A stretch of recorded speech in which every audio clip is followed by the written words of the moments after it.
All right, Shalom, giving all praise unto Yahweh Shema, Yahweh Shema, HaKodash, the bonus unto the apostles, a great millstone, and the honor Shabbat that be pushing this truth in sincerity for the four corners of the earth. The Baba body are coming out here to give you this truth for the grace and mercy of Yahweh, Bashim Shai, Bashim HaKodash, giving all praise unto Yahweh Shema, Shai, Bashim HaKodash. Yeah, I was just looking through some videos. I came across this idea. This is an idea Jake's obsessed with, right? From rags to riches. That's us, man. Okay, that's us. And that's what's going to happen to us, man.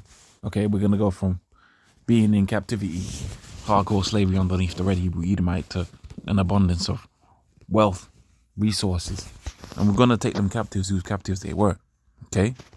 We're going to have Esau in captivity and in chains. All right? We don't have to sell out. We don't have to have a weak, silly, and stupid prize here. Right? Which this is what these guys get out here. You know, they sold their soul for a silly price. It's a silly price, man. Okay, guy going out there and bending over a table. You know what I mean by that. And you know, a JOO defiles him so that he could be the best basketball player in the world. Yeah, that's a foolish endeavor. Okay, that's a foolish endeavor. We see our riches, right? Our riches are going to be given unto us by Yahweh Shema Shai should we keep onto this faith. Like the scripture says, in fact, I'll come back to the book of Lamentations. This is going to be a better place to start now. This is the real rags to riches story here. That's honorable. And this is what we're participating here. When we go out here and we teach this truth, we're participating in a story about rags to riches, man. And these are going to be an eternal weight of glory. We're going to get that scripture a little bit later on. Revelations 2:25, but that which you have already, which is this truth. We've got the word and we've got the instruction from the Lord to go out there and teach and to minister, right? That which I have already hold fast until I come. And he that overcometh. Overcome what? The flesh, right? Because the flesh wants to relax now, okay? If you really understand how this thing ends up being is, you really, I mean, especially when you get grounded within this truth and Lord's will, I could say I'm grounded. But when you get grounded in this truth, you really begin to realize that the flesh is weak, man. Okay, the flesh is forever wanting to go off, and it wants instant gratification. Okay, it wants instant gratification, right? But we have to tell your flesh, and you can literally speak these things out into as you're going through your life. I recommend doing this because it's gonna settle your mind, right? When the fleshly thoughts come into your mind, you got to speak to yourself and say, "Look, man, all right. Let's say it's a fleshly desire for money or whatever. You just tell the demon or the flesh, whatever which way you want to call it, really it's a demon, right? Because the flesh is like it's connected to these demons, man. You just tell the flesh, look, man, I can't be doing that because, you know, the Yahweh Shai is coming with the riches, right? The riches of this world, they're gonna be burnt up with this society, man. That seems to calm down the flesh, but needless to say, the demon's gonna come back, but you gotta overcome. And the scripture says, he that overcometh and keepeth my works unto the end, to him will I give power, right? And that's the real rags to riches story right there.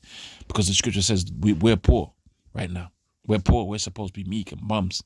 Got guys out here calling us bums and guys calling us out, you know, all kind of derogatory terms and names. And, you know, they're calling us poor, but they don't give the alms. They don't give the tithes or anything like that. Going to show you that they're two-time losers, man, right? But we're on our path to riches and eternal weights of glory. He that overcometh and keepeth my works unto the end, to him will I give power over the nations, and he shall rule them with a rod of iron. As the vessels also of a potter shall they be broken, even as I've received off of my Father, man. So that's what we're looking forward to, right? The power that we're going to get with Yahweh Shai. And let's quickly explore that within the book of Psalms. I'm going to get that eternal weight of glory a little bit later on. Lord's will, Spirit jumps back on me. But if we go to the book of Psalms 149, Psalms 149 and 7, 6. Let the high praises of the Most High. 5. Let the saints be joyful. Who are the saints? Psalms 50 and 5. Them that have made a covenant with Yahweh Shai by sacrifice. Let the saints be joyful in glory. Let them sing aloud upon their beds. Let the high praises of the Most High be in their mouth. Right, we're praising the Most High all the day long, man. Okay, the two-edged sword be in their hand to execute vengeance upon the heathen. So we're executing vengeance upon the heathen when Yahweh Shai returns. Okay, and upon the heathen and punishments upon the people. Now we ain't doing that now because we're just men, right? Walking upon the face of the earth following the instructions of the Lamb whithersoever the Lamb goeth. But this is the price that we're looking forward to. Scripture says here to bind kings, their kings with chains, and their nobles with fetters of iron. Oh yeah, we look forward to that, man. We look forward to that. To execute upon them the judgment written, this honor have all the saints. And again, who are the saints? Them that have made a covenant with Yahweh Shema by sacrifice. And that was the children of Israel. Who are the children of Israel? Right, the book of Deuteronomy, the 28th chapter, 68th verse, right, and the 64th verse speaks about the children of Israel going into captivity by way of slave ships. Not happening to one group of people, but the 64th verse also speaks about the children of Israel being scattered throughout the four corners of the earth. So Jacob's going to come, looking like every other nation on the face of the earth, but for the most part, it's going to be the Negroes, Hispanics, Native Americans. Okay, next piece that we want to go to, Isaiah 60. So we go to the book of Isaiah, the 60th chapter. We're going to read about these riches, these resources, these rags to riches story that we're going to partake in. In fact, if we go to the book of Lamentations first, Lamentations 4:22, it says there within the scriptures, right, the punishment of thine iniquity is accomplished, O door of Zion. So the point where we was in rags is finished. He will no more carry thee into captivity. And how much more is rags than captivity? I mean, literally, we was in rags, right? When we was in slavery. He will visit thine iniquity, O daughter of Edom, and he will discover thy sins. So this is going to be flipped on his script, man. Right? The Most High is going to turn the whole thing right side up. Okay, and put our enemies into slavery and raise up our people to be in a position of sovereignty. Right? Isaiah, the 60th chapter. We're going to go straight to the point here within the book of Isaiah, the 60th chapter. And let's start from the 12th verse. Right? For the nation and the kingdom that will not serve thee, right? Those nations shall be utterly wasted. So these nations are going to serve us, which the scripture says in the earlier parts of the scripture here. It says the Gentiles, Isaiah 60:3, the Gentiles shall come to thy light and to the, sorry, not that part. 5th verse, then shalt thou see and flow together, and thine heart shall fear and be enlarged, because of the abundance of the sea, which is the people, shall be converted unto thee, and the full seas of the Gentiles shall come unto thee. So that's them paying tithes and taxes, man. Now, you show me one Jake out here, right, that's got people giving them taxes like that.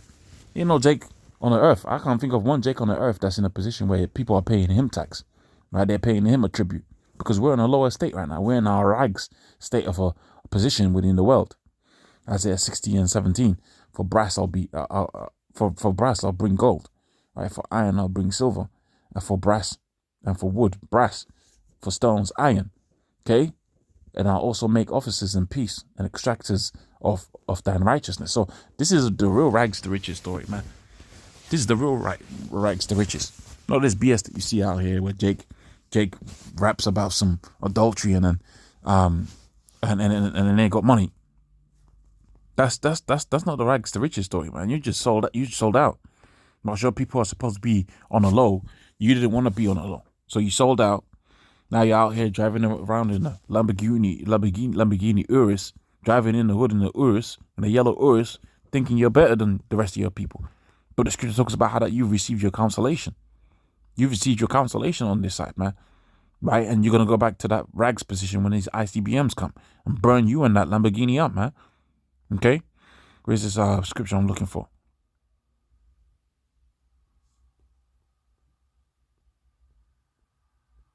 Take a look here.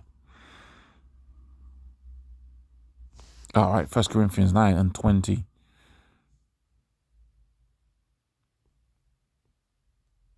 Five. 1 Corinthians 9:25. Every man strive for the masteries, right, and is temperate in all things. Now they do it to obtain a corruptible crown, but we do it to obtain an incorruptible crown. Those riches that we're going to get from Yahweh Bashim Shai, that's going to be incorruptible. That's going to be given unto us forever and ever and ever and ever. That's the real rags to riches story. And that's an eternal story if we be the men of the Lord. And ultimately, all the children of Israel are going to receive it. Thus saith the scriptures within the book of Romans, the 9th chapter. 9th chapter. Yeah. I think it's 9 anyway. All right. Anyways, that's the video. I'm going to say, the great millstone. And honest brothers that we push in this truth and sincerity. Shalom.